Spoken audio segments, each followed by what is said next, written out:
I had known nothing but luxury and wealth my entire life. From childhood, I was spoiled beyond the wildest dreams of most.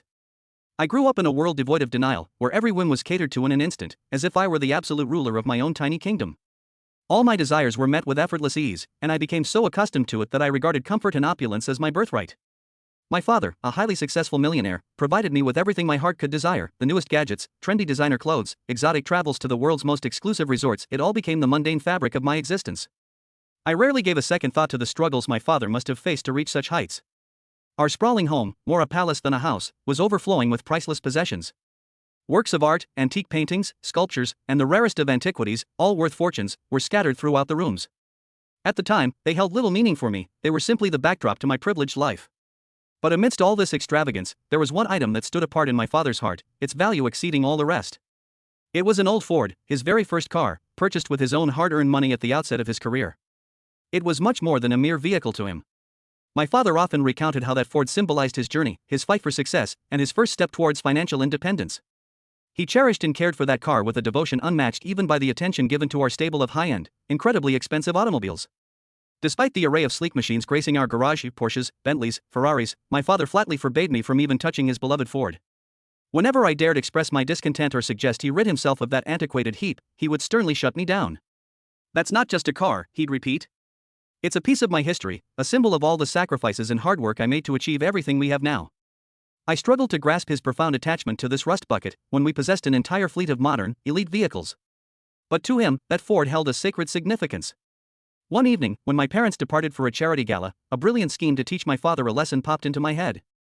Fueled by a bottle of whiskey, as is often the case, I felt a surge of boldness. It seemed I grasped everything clearly, envisioning the perfect course of action.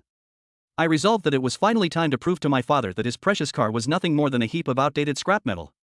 I was certain that after this demonstration, he'd cease his reverence for the Ford, and possibly even gift me the keys to that shiny new Lamborghini I'd been coveting for ages. After all, I, his only son, deserved the best, not some decrepit old Ford. Sneaking into the garage, I made every effort to be stealthy. Although my parents were away, a sense of unease still gnawed at me, as if I might be caught in the act.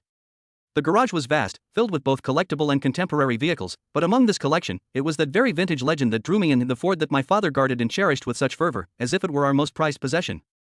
Deep down, I sensed that my actions were wrong, but the alcohol had dulled my judgment, and reason gave way to recklessness. Finding the keys was a swift affair; they were in their usual place. In that moment, it struck me as a symbolic act, and I was determined to prove that this car was mere junk, undeserving of his affection. I ignited the engine, and instead of the familiar roar of a sports car, a dull sputtering coughed to life, the unmistakable sound of an engine that had weathered hundreds of thousands of miles. The sound was so jarring and unappealing that instead of stopping and reconsidering, I felt an even greater impulse to prove my point. Pulling out onto the road, I started to pick up speed. The Ford, like a stubborn old man, resisted my efforts. The steering felt heavy, and the gas pedal sluggish and unresponsive. I attempted to accelerate, yearning for the sensations I knew behind the wheel of our new sports cars. I craved that familiar rush, the exhilarating engine note, the breathtaking speed, but this aging machine was clearly not built for such high-speed maneuvers. Still, I wasn't about to quit. "Just a little more," I muttered to myself, pressing down harder on the accelerator, oblivious to everything but the sensation of speed. But things went awry. Approaching a sharp bend, I jerked the steering wheel too aggressively, causing the car to lose control and spin wildly. A cold sweat drenched my back, and panic consumed me. Frantically, I wrestled to regain control, but the car was no longer listening. A split second later, a deafening crash shattered the air, and darkness descended. The car had slammed into a tree at full speed. I was violently thrust forward into the seat as the airbags deployed. Despite the sharp pain that radiated through my entire body, I realized things could have been far worse. The car had become a mangled heap of twisted metal, and only a stroke of luck had spared me from more serious harm. As the shock gradually wore off, I grasped the full extent of the catastrophe. Fear began to seep into my awareness, fear of what I had done.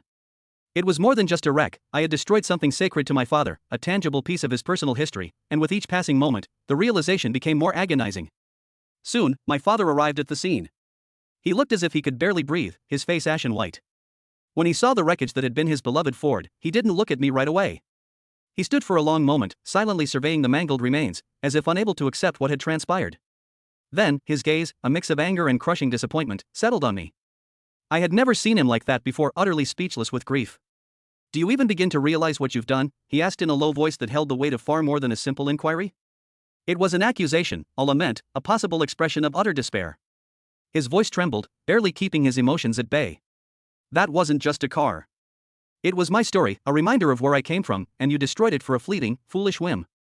I stammered excuses, desperately trying to downplay the severity of the situation, claiming it was just an old car, that we could easily buy a new and better one, and everything would be as it was before. But each word I spoke was like a dagger twisting in his heart. My father listened to me with an icy detachment, and I saw with each passing moment his disillusionment deepen. It's not about the money, he cut in sharply, stopping me mid-sentence. It's about respect. You failed to grasp the core principle: respect for hard work, respect for memory, respect for history. Everything I've tried to instill in you, you obliterated in a single, selfish act. I gave you everything, and you took it upon yourself to seize even more by destroying what I built for years. His words were like a freezing shower. In that moment, I fully comprehended the magnitude of my error. The shock and fear of the potential consequences kept me restless. My father didn't speak to me for days, and a heavy silence descended upon our home, a weight far more oppressive than words. My mother, as she always did, attempted to smooth things over, suggesting that things would improve with time, that my father would come around and understand that I'd acted out of youth and foolishness. But even in her eyes, I detected a flicker of disappointment, as if a part of her had lost faith in me. We were no longer that tight-knit family, where my transgressions were readily forgiven after a quick discussion. 3 days drifted by, each marked by my father's continued silence and aloofness. He actively avoided me, intensifying my sense of remorse. I understood what I had done but had no idea how to make amends. I hoped that eventually things would calm down, as they had in the past, but I was wrong. On the 3rd day, my father summoned me to his study. His study had always been a place I entered with a sense of awe. It was there that significant decisions concerning the family business were made, and where our troubles were discussed. When I walked in, I was braced for a fierce lecture about irresponsibility and the implications of my actions. I was prepared for his anger, for criticism, and even some form of punishment. But what I actually heard left me utterly speechless. My father sat at his massive desk, the very symbol of his authority and success. He stared at me in silence for a long moment, as if assessing my readiness to hear what he was about to say. Finally, he broke the silence. "I've spent a great deal of time contemplating what to do," he began, his voice measured and controlled, yet each word carried the weight of a judicial sentence. "And I've reached the conclusion that you are not solely responsible for what transpired. I, too, am at fault for indulging you, giving you everything you desired, and failing to teach you the value of denying yourself. Ultimately, I have failed to instill in you a sense of responsibility." He paused, and I stood before him, feeling a film of cold sweat break out on my forehead.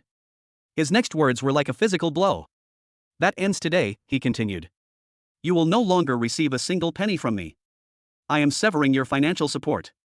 No more credit cards, no more bank accounts, no more access to the family fortune. You will no longer live at my expense." I stood there dumbfounded, at a loss for words. My father pressed on. "Furthermore, you will leave this house immediately. You must learn to live independently, to navigate adversity, and to understand what it means to earn a living with your own 2 hands. I have given you everything, but now you must learn to provide for yourself." His words crashed around me like thunder. Everything to which I had become accustomed, the lavish lifestyle, the effortless comfort, the ease with which all my wants were granted, vanished from my life in an instant. But my father was not finished. His next revelation came as a deep shock. "There's more," he said, granting me no time to absorb his previous pronouncements. "So that you will learn not only responsibility but also to respect the labor of others, you will marry." I could barely believe my ears. "Marry?" I asked, incredulous. "To whom?" "Yes, you will marry," my father repeated. "And not to some society beauty or model that you're accustomed to surrounding yourself with. You will marry Maria." Maria. I vaguely recalled her. She was a young, unassuming woman who worked as a cleaner in one of my father's offices, a humble background, the stark opposite of the glamorous women I typically squandered my time with. I was completely stunned, and my father's words were as cutting as if he had made the decision long ago. "You have a choice," he said, his voice becoming even harsher.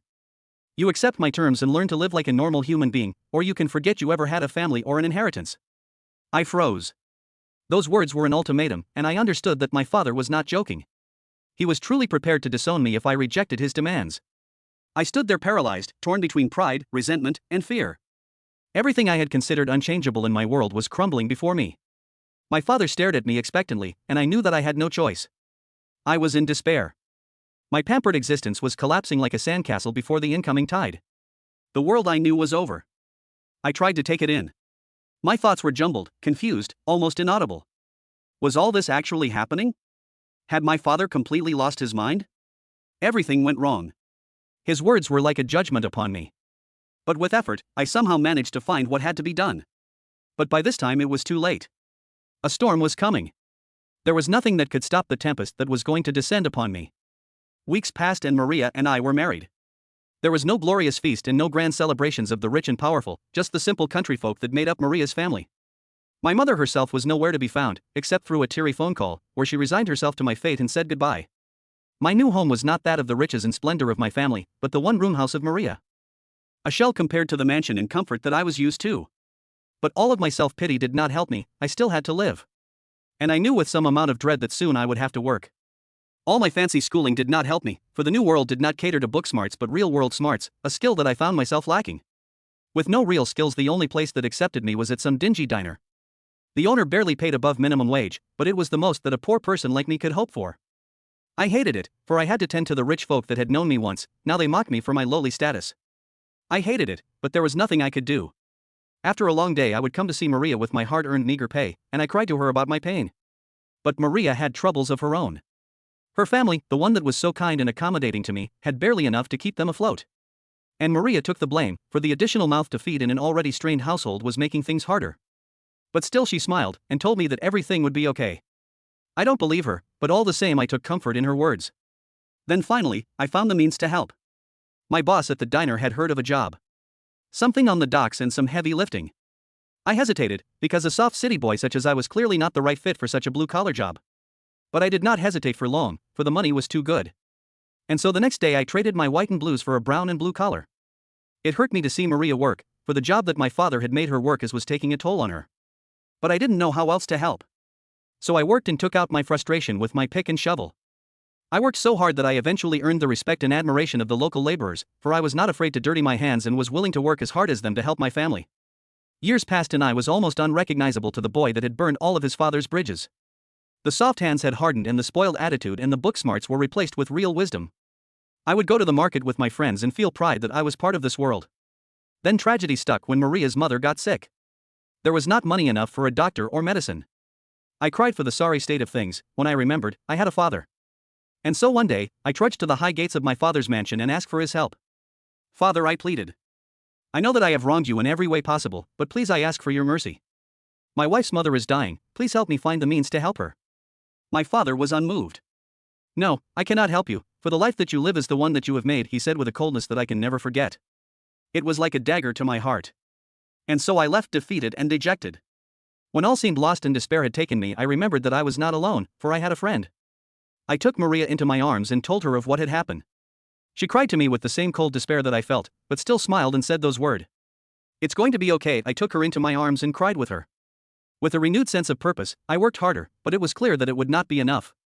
Then by some stroke of miracle my friends at the docks found a stash. It was money, not a lot but enough. Apparently they stole it from some criminal, but said that they owed me for all of my kindness and charity, and pleaded with me to take it. I resisted, for it was morally wrong, but I remembered the words of Maria and reluctantly accepted it. With all of my heart, I prayed that this was the right action. And so my life had come full circle. My troubles were temporary and that I can finally rest. Then one day there was a knock on my door and I see my father. My father says with tears in his eyes, "I was wrong, my son, you have passed your test and here I am to redeem you and right this wrong." He gave a letter that stated that Maria's mother was going to receive the best treatment, that my old fortune was now mine again, and that a new Ford Classic was waiting for me at the garage. I turned to Maria, the person that had stuck by me when I had nothing, and I asked for her opinion. She thought long and hard about her choice. Her mother would live, but to what cost? Would the wealth and splendor change me again? Then she looked at me with teary eyes and said, "I do not know what to do. I want my mother to live, but I do not want to lose the you that I have learned to love." I too did not know, what had I become? I too had gotten used to the struggle and I did not know whether I wanted to let it go. "Father, I thank you for your kindness," I say to my father. "But before you do anything let me get my coat and we will talk it over at a restaurant." The restaurant that I took him to was no fancy establishment of the likes that we would be accustomed to, but a dingy diner with a simple menu. It was a place that I had gotten used to and strangely loved. My old boss was there, and I shook him by the hand as I took my father to sit down. "What is the meaning of this?" my father said with a hint of malice. "Please, just listen," I asked of my father. As a show of power, I called up the local gang and asked that they join us. All tatted and scaring they sat by our table and the patrons looked on in fear and amazement. I spoke to my father with confidence and a smile. "Father, for all of our lives you have thought that money is power, but as you can see, power comes from the respect and admiration from your peers." My father turned to me and said, "Son, I have done so much wrong by you. Please tell me what I can do to be a better man." With a new sense of calm I tell my father what can be done. What can be done is we can be better, I said with a smile and tears in my eyes. The end.